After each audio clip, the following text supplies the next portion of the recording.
I discovered in the ruins of a lovely pond, built of stone slabs carved to resemble the open flower of a lotus, and strangely enough what appears to be this very pond was already known to me, though no one then had found it, for it is described in the Mahawamsa as being built in a garden by a king who died about the time that Richard Coeur de Lion came to the throne of England. Do we want to use the word discover? What do you mean? People probably knew it. You know, what the colonial administrators and army men did was, they brought these things into the world of print. They wrote these things, and then they discovered them in the language of English, and then printed them in English. That's what the discovery is that. Not that people did not know that. You know, I'm sure people who went for grazing with cows and bulls must have known these things, you know, even for Sigiriya. For sure.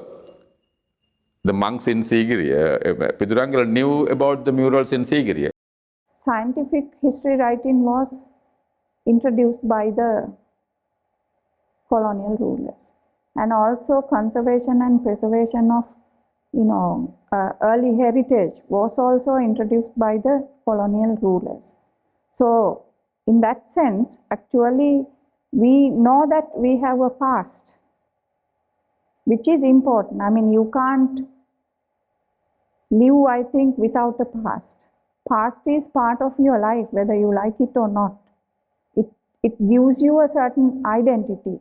The problem is the way you doing historiography or how you write history, right? What happened in Sri Lanka, even in India and other parts of the British colonial empire was that, with introducing certain concepts like nationalism, ethnicity, race, and also the concept of nation state.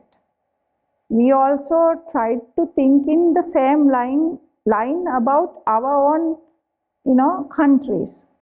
We should not think Sri Lanka as a discrete, so insulated place. You might think that I am blaming everything for the colonial historiography, but that is colonial historiography. Pushing Sri Lanka away from India. And that supports extreme nationalism. So if we are such an insulated, totally away from world, it's a situation, totally determined by some internal dynamics, not internalized, internal dynamics, then you can come out, we have something so true about us, that is what we call in Sinhalese apekama, and we have to preserve it. No. Our internalized dynamics are always informed by our position in the Indian Ocean. We are next to a huge landmass, which we call India, and then we link with East Africa on this side, and then Southeast Asia, then the Middle East, because we are in the center of the Indian Ocean. So we were part of a very active cultural and trade highway. So people would come in sailboats and then come to Sri Lanka, and they will stay there until the wind turns back to go out. So during that time, what did they do? They would be always staying here a couple of months. So the cultural exchanges, ideas exchange, and everything happens, And we adapt things, we adopt things, we internalize things, we kind of rephrase them. Shall I give you one good example for this? This lion, guarding at the entrance of Buddhist temples. Go to Yapahuwa, you have this standing kind of lion. And then you come all the way down to late 19th century, you still get a lion standing. But that lion is first, in some temples, accompanied by a unicorn. And then early 20th century, unicorn disappears, it's only the two lions. Then who is this lion? This lion is not the same lion as of Yapahuwa, while it is also a Yapahuwa lion. The idea is continued, but the identity is changed. Now this lion has had a dialogue with the unicorn from the British coat of arms or emblem, whatever. So this lion is both a Sinhalese lion and a colonial lion. That is us. Practice continues, but the identity changes. So let's see what it becomes an internalized dynamic rather than an internal dynamic. Once it is internalized, it is internal, but when I use the word internalized dynamic, we acknowledge things come from outside and they become part of ours. Like the bus, the word bus. We don't use any other word for bus, no? Oh, good morning, oh, thank you. History written by certain historians like Indrapala and Amaradasa Lianagamage, you can discover the internal relations between South India and Sri Lanka. So you can see actually more South Indian influence in Sri Lankan civilization than North India at that time. So in terms of trade, in terms of religious exchanges and cultural exchanges, and also, as you have said, the rulers. We had very close connections. Even the myth, Vijaya myth, says that his first queen was from Madurai.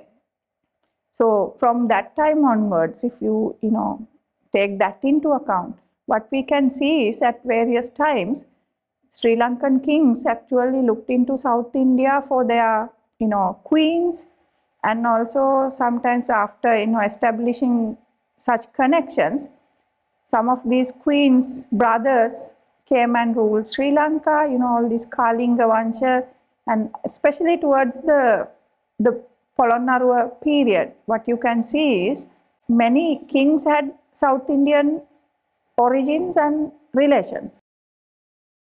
Well, dynastic alliances between South India and Sri Lanka is the King Sankamalla himself was from Kalinga, from Orissa, modern day Orissa. But Kalinga adapted to Buddhism and became naturalized. But even more interesting are the matrimonial relationships our kings had with other countries like India and Cambodia. They sent their single princess to get married to Cambodian royalty, and they married wives from other countries. These matrimonial relationships are so interesting because the matrimonial relationship does not necessarily mean that you have one queen or princess coming all the way from another country and living with a single king in Sri Lanka. When a princess is sent, they are sent with dozens of assistants, artisans, and all kinds of people, and maybe priests, so that they can continue their own religion when the princesses are living here after getting married to single kings. So which means they come along with a large battalion of people from those countries, and they have to be facilitated with the kind of food they eat, the way they dress, they introduce their jewelry and their ritual practices. They come with their stories, worldviews, beliefs, and everything. පළවෙනි වතාවට අගනුවරක් බවට පොළොන්නරුව පත් කරේ චෝල පාලකයෝ. රාජරාජ රාජේන්ද්‍ර චෝල වගේ පාලකයෝ 1017 ලංකාවට පහර දීලා ආක්‍රමණය කරලා එදා ඉඳලා නෑ 990 ගණන් වල තමයි කට්ටිය ආවේ පොළොන්නරුව අල්ලගත්තා. අල්ලගෙන මේ දිවයිනේ උතුරු ප්‍රදේශයේ වැඩි කොටසක් පුණේ යම් සීමාවක් යනකොට චෝල පාලනයට එරත් කරගත්තා. එරත් කරගෙන දකුණු ඉන්දියාවේ චෝල අධිරාජ්‍යයේ එක කොටසක් කරගත්ත ලංකාව. එරත් පාලන ප්‍රදේශයක් කරගත්තා.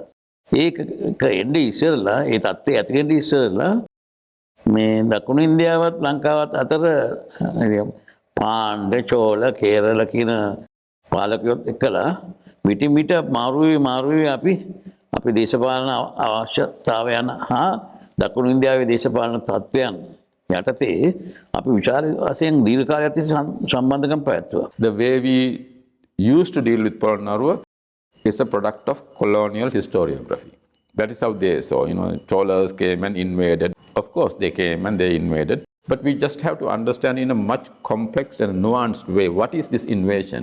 How did it really happen? You see, like, Sri Lankans were not innocent. No, they sent their army to Pandyas to fight against Cholas.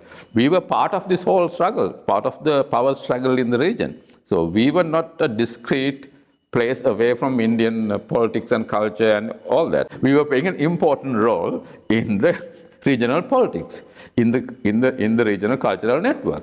You can't understand those Chola influence in terms of ethnic sense, because I know that as a fact the Cholas destroyed the Kovils in South India. It's because religious establishments were very wealthy at the time. So what we can see is very clearly when an invasion happened, first thing is that they try to loot the temples and the court or the palace, because that's where the wealth is. Look at the Vijayanagar Empire. It was like extended to Southeast Asia. If we leave this mindset about the nation states today, what you see is a vast region that was actually connected by trade, religion, and also by, by way of traveling of ideas. Polonnaruwendi මේ චෝල අධිරාජ්‍ය ඉතාම දියුණු තත්ත්වයකට ආවා 9 වෙනි සතවර්ෂයේ 10 වෙනි සතවර්ෂය වෙනකොට අපේ රට විතරක් නෙමෙයි ඉන්දුනීසියාව පරාපවා ගියා චෝල බලය. ඉතින් චෝල රාජ්‍යයේ එක යටත් ප්‍රදේශයක් වුණා ලංකාව. ඒ කාලේ ඒ බලපෑම කලාව තුල ගෘහ නිර්මාණය තුල අපිට අද දක්වා දකින්න පුළුවන්. People tend to understand Polonnaruwa as a Hindu city. It's a period of Tamil invasions and Tamil rulers. And also the fact that they have destroyed the Buddhist culture and civilization at the time. But when you go to the city, whatever preserved there, you can see that, the Buddhist worship places were not completely destroyed by them. And what you see is like Hindu temples and Buddhist temples standing side by side. So with that, we can assume that, people at the time didn't have much problem about it. And the chronicles written about Polonnaruwa is written by Buddhist monks. So you can see a bias in writing. But when you look at the archaeological monuments left, you can see that they are not completely destroyed. The idea of Polonnaruwa, that it was ransacked by the Cholas, is playing everywhere. They said that they attacked Tiwanka. Because of that, later people came and did the registers. But by argument, if the Cholas actually attacked Tiwanka and destroyed, they would have attacked the main image, no? Not the paintings only at the entrance. Polonnaruwa is interesting because it shows a mix of so many characteristics, so many features, so many traditions coming together. In other words, it's perhaps Polonnaruwa is the best example of cosmopolitanism in Sri Lanka. We have a history coming from Anuradhavara period where people like Fahin who came to study Buddhism. So similarly, this tradition continued till the Polonnaruwa times. Therefore, we have no doubt that there were a considerable number of Buddhist monks and monk scholars and student monks coming there. Probably since they are there for extended periods of time, they were the best people to serve as cultural ambassadors as well, bringing various Buddhist religious traditions from their homelands. What you can see is, even though we have these geographical distinctions as, Lanka or, Bharat or whatever sense, what you can see is that people have had more like a shared cultural practices rather than, demarcating them as very clearly as Sri Lankan culture, Indian culture, or even if you look at Hindu or Buddhist culture, I don't know how correct to use such terms. when you are talking of Buddhist tradition, what you can see, it's a fusion of various traditions, like even from Mediterranean influence, and from Persian influence, and also from Southeast Asia and Far East as well, because even at that time people traveled. The way you look at how Buddhist and Hindu and other buildings were clustered together, or Buddhist buildings being built close to ancient Hindu shrines, which means that people probably did not have any problem in attending to your own place of worship, which is surrounded by places of worship of other deities, and probably people became multi-faith. We know that Kim Parakramabahu and even Vijayabahu performed both Buddhist rituals as well as Brahmanic rituals on important occasions.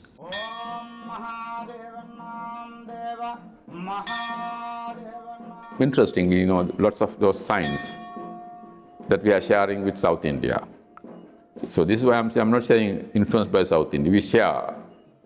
We are taking from the same pool this idea. In Anuradhapura or Polonnaruwa, architecture or sculpture or painting, which shows some similarities to those of India or Southeast Asia. How can we say that that was influenced? Because we do not have any historical or archaeological evidence that somebody came and forced you to do that. I would rather like to look at them as the result of inspiration. When people travel, people see things, when people bring new things and introduce, the artisans get inspired by that. That has always been happening in other parts of the world. People become interested. That's a good thing in art and good thing in culture. We shouldn't be asking that question, did it come from India? This whole word coming from India actually blinds our eye. We always put ourselves in this receiving end. No, we were part of a whole network, exchanges, changing ideas. So we might have gone there, learned there, and they come here. Now, if you go look at a place like the Ibankatuwa burials, we have found carnelian beads. And the archaeologists believe and argue that, these beads are originally from Rajasthan area. So does that mean they came from Rajasthan? Okay, they are made in Rajasthan. Our people would have gone to the continent, to the subcontinent, and there have been exchanges. People have been changing. The trade networks are going around. So when you say coming from India, we don't see this exchange system. That we had our own agency within this system of networks that made South Asia. This is my point. When you say it came from India, it came from Thailand, or it came from China, it's like we are always at the receiving end. No, we were part of that network. We had our own agency. We had our own representational strategies and protocols in this system.